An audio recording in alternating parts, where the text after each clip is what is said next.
My guest today is an editor for the Encyclopedia of Seventh-day Adventists.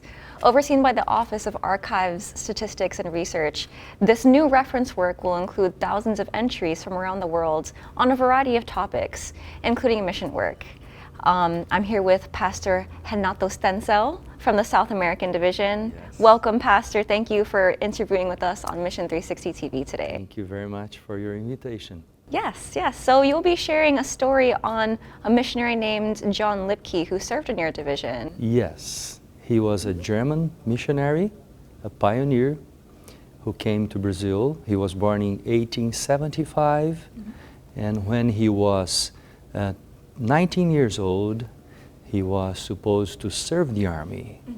And then the beautiful story starts there. Great. So how did he get into missionary work? Well, he met a pastor, a German pastor by the name of Richard Conradi in Berlin, Germany. And he got to know the gospel through this pastor. And he was baptized with 19 years old.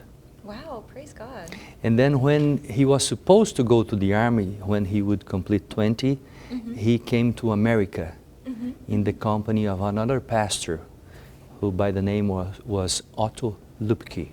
So they were both envisioned with the passion to serve the Lord.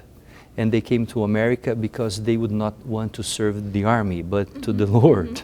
So they came to America, and then they start working in Battle Creek.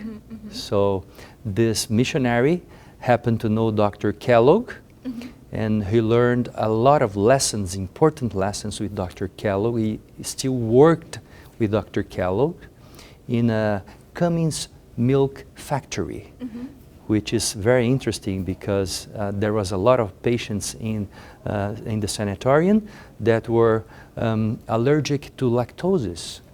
And at that time, Dr. Kellogg knew that the Cummins milk were feedable for those allergic to lactose.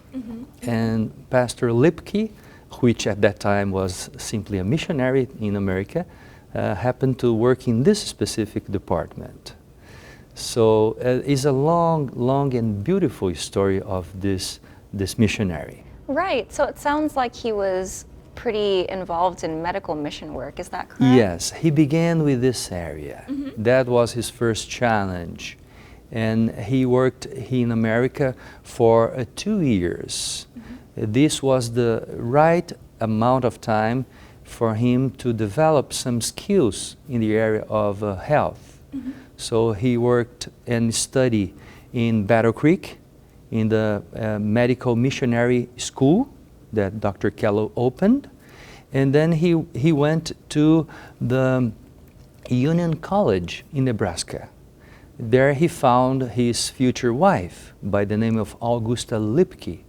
So she was from Missouri, and they met together and they married, and then they decided to be missionaries. And from the United States of America, they went to South America. And this happened in 1898, October.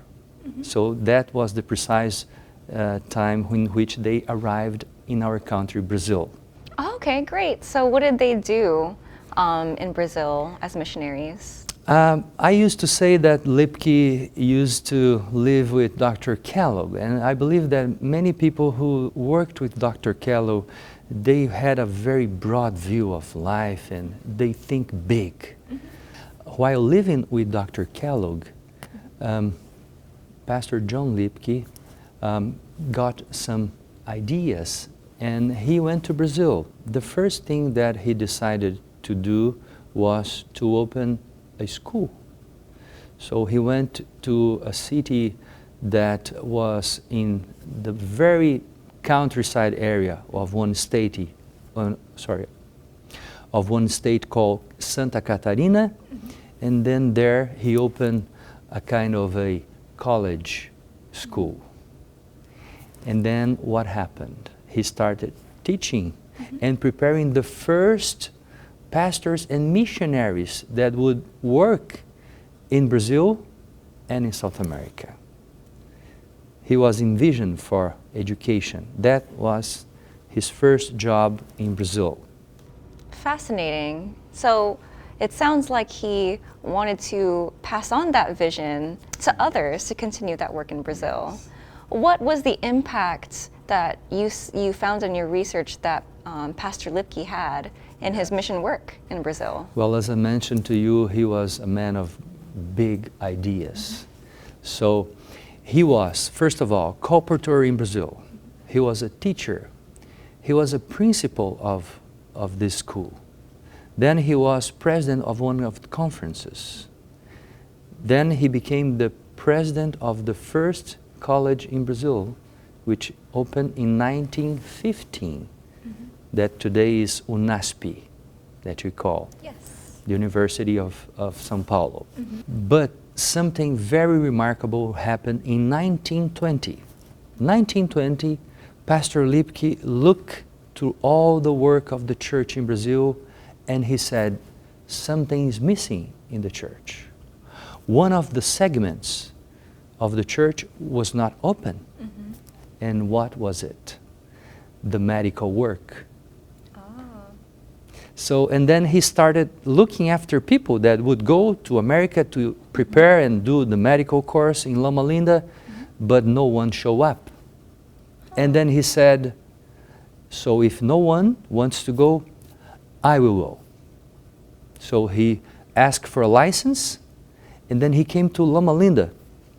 And here he stayed for 6 years, working as an evangelist colporteur, paying his fees, and then he finished his course, went back to Brazil to serve as a medical doctor. Wow, that's So, fascinating. and then he opened the first clinic that became the first hospital, and then we have today several hospitals in Brazil, several clinics and spas and so on. And praise God for having Pastor Lipke in our country. Right. It sounds like Pastor Lipke made a huge impact in a variety of areas, whether medical, administrative, or in education. It's such a blessing to hear of his story. Thank you so much, Pastor Stenzel, Thank you for very sharing the much. story of Pastor Lipke with us today. Thank you. Reporting for Mission 360, I'm Chelsea Tyler.